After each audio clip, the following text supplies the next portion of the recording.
Okay, so we're going to use these two functions that we just used, f of x and h of x, and we are going to find 2h of 3 minus f of 0 plus 4h of 7.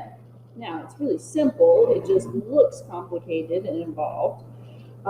If we were just asked what is h of 3, then all we would have to do is figure out, well, which piece are we supposed to plug 3 into in that function? So where does 3 fit in that piecewise function? The first, second, or third piece? The second piece. Okay, 3 is between 0 and 5, so we plug it into the second piece. So let's do that.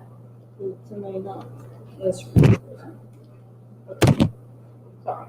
Okay, plug it into the second piece, so 2/3 times 3 minus 1. 3 over 3, that cancels, so 2 minus 1 is 1. Again, you can use your calculator. Showing you some fraction practice here. Okay, let's find f of 0. F of 0. We got to go back up to our f function up here. So where does 0 fall in? Less than 2, negative 2, or greater than or equal to negative 2? Second piece. Okay, it's greater than or equal to. So negative 2 times 0 minus 1. So that's negative 1. And then h of 7. 7 is which piece? First, second, and third.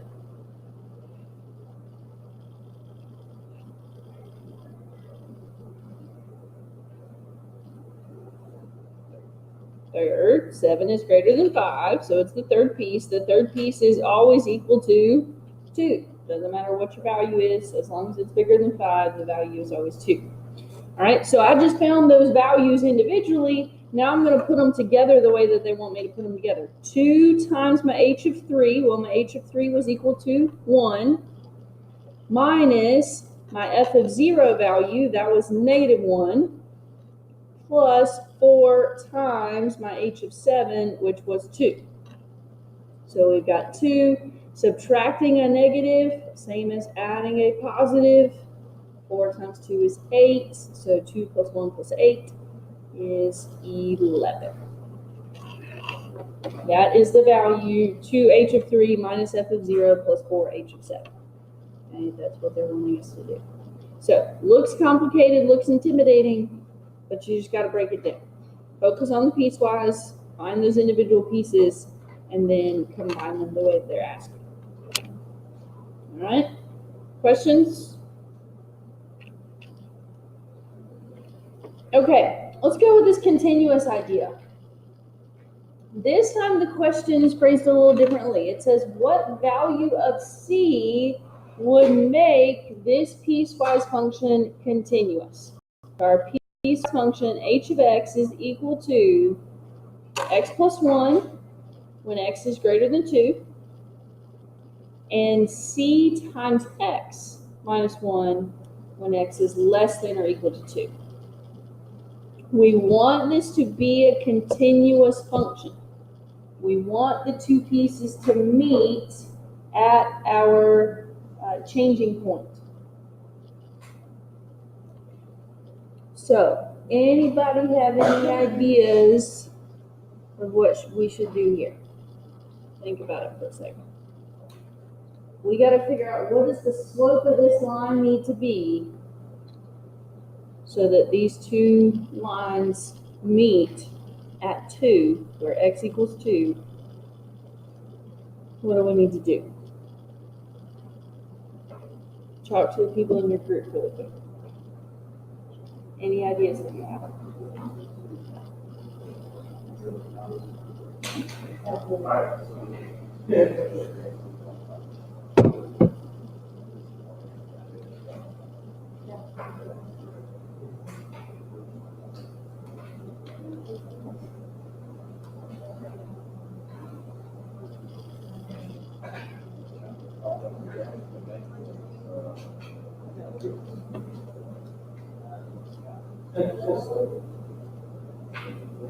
All right, anybody feel confident enough to share?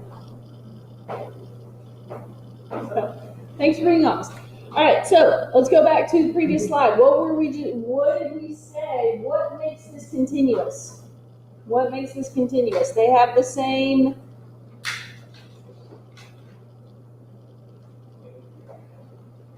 answer where? At the changing point, okay? They have the same answer at the changing point. They have the same y value at the changing point. So, which piece, bless you, do we know the value of at the changing point? Bless you. Which piece can we find the y value of at the changing point right now? First piece or the second piece? The first piece. Okay, the first piece. What is the y value of the first piece at the changing point? How do we find it? Plug in the changing point, right?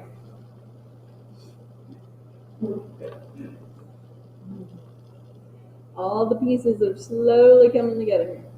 Okay, plug in the changing point, so we get 3. So the value is 3.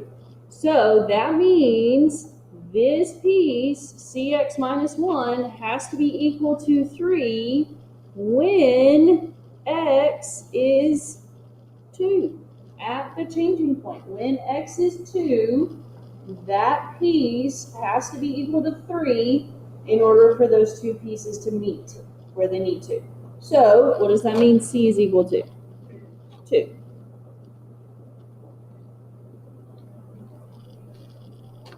So this is what it should, that other piece should be to then meet there at 2. And you can check it. Plug 2 into both pieces. 2 plus 1 is 3. 2 times 2 minus 1 is also 3. They have the same y value at the changing point. That's what makes them continuous. This one's a tough one. I know it is. That's why we're talking about it. All right. Let's go back to something that's a little bit easier. If I give you the graph of a piecewise function, we want to write the equation for that function. So we're going backwards from yesterday. Yesterday I gave you the equation, we needed to graph it. Now I'm giving you the graph, we need to write the equation. We need to start with where does this graph change? Where does it change from one function to another function? So when you look at this, where does it look like x value wise? At 0, right here on the y-axis. I know that kind of blends in with the y-axis there. Okay, that's where the slope changes. So let's go ahead and set up our inequality. X is less than 0. X is greater than or equal to 0. Now, for this one, it does not matter which one has the equal to under it, because this one is continuous. They have the same y value at the changing point, so it doesn't matter which one has the equal to, which one has the not equal to. All right, so for the left side of this equation, it's a linear function, right? So what's its slope? Okay, its slope is 1, so it's just x. What's its y-intercept? 0. So it's just the equation x. Okay, it's just x. That's the left side. Okay, how about the right side? Slope is 2.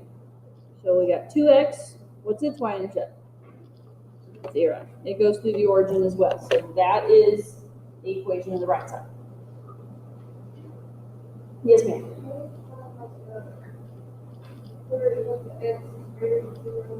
you look at the graph and you say, okay, where does this graph change? Okay, it changes from having a slope of 1 here to a slope of 2. So I could draw a line right through here and divide it into 2 separate lines. So that is the x value 0. Right there where it changes. Okay. So I'll get another example and make it a little more obvious. Okay. Here's another graph. This one's a little more obvious where it changes. I'm just going to name it g of x to do something different. All right. Where does this one change? -2. So x is less than -2. X is greater than -2. Now tell me this. Which piece, the left piece or the right piece, needs the equal to under the inequality?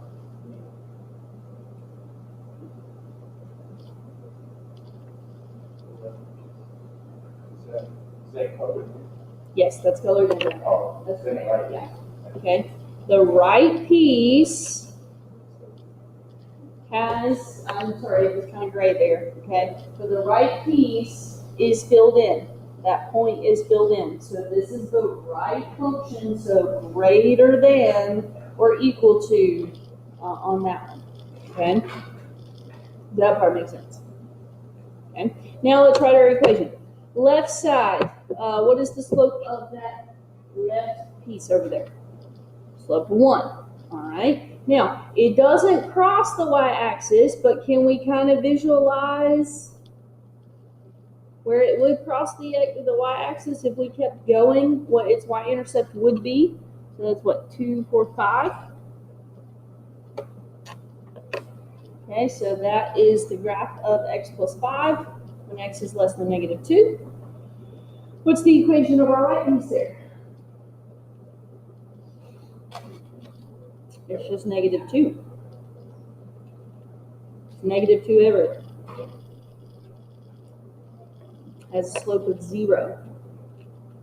Rise 0 units there. Okay. So we got a couple more. This one has 3 pieces. Okay, this one has 3 pieces.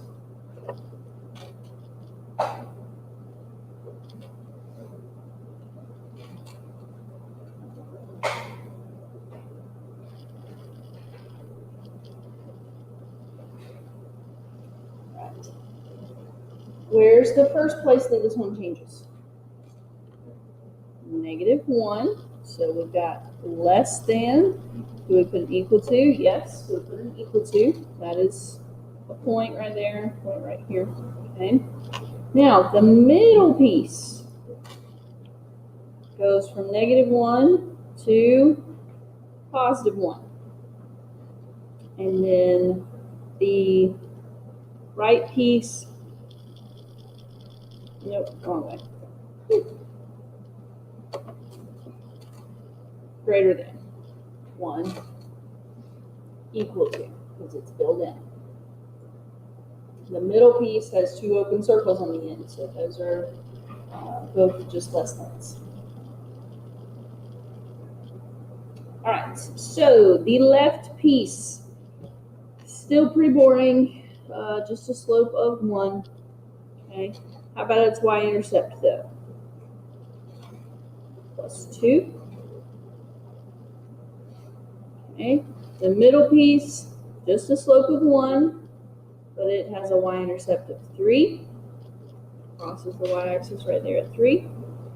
And then the right piece still has a slope of 1, has a y-intercept of 1.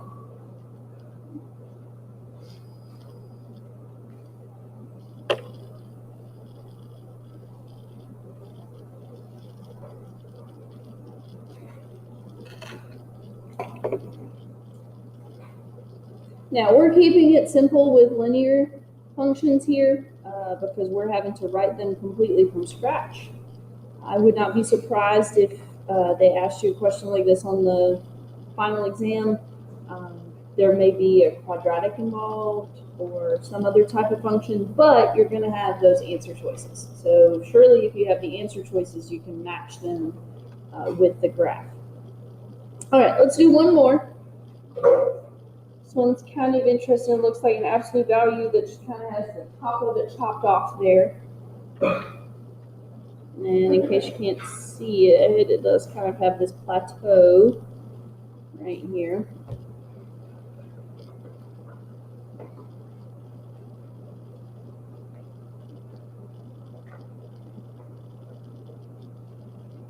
right, so let's set up the inequalities first. All right, first place it changes, -2, -2 to +2, and greater than 2. Now, we're back to a case here where it's continuous. So it really does not matter where we put the equal to's. All of them cannot have it though. Okay, all of them cannot have it. So just for the sake of kind of mixing things up, I'm going to put one of them right here and one of them right here. Okay, just to show you, it doesn't have to both be in the middle. It doesn't have to both be on the end or vice versa. It can be kind of mixed up, but one of the -2's gets an equal to, one of the 2's gets an equal to. All right, so left piece, let's see here. Finally, we don't have a slope of 1. What is the slope of our left piece there? Find an exact point to another exact point. 3, okay, 3x. Now, this one's a little bit harder. If I try and extend this and get up to my y-intercept, I'm running out of room, right, on my graph. I can't actually see it. So let's use our slope. Let's go back to like middle school and count our slope. If we're here at, let's see, 2, 4, we're at 4 right now. If we go over one more, what y value are we going to end up at? 7. Okay, and we go over one more, we'll end up at 10.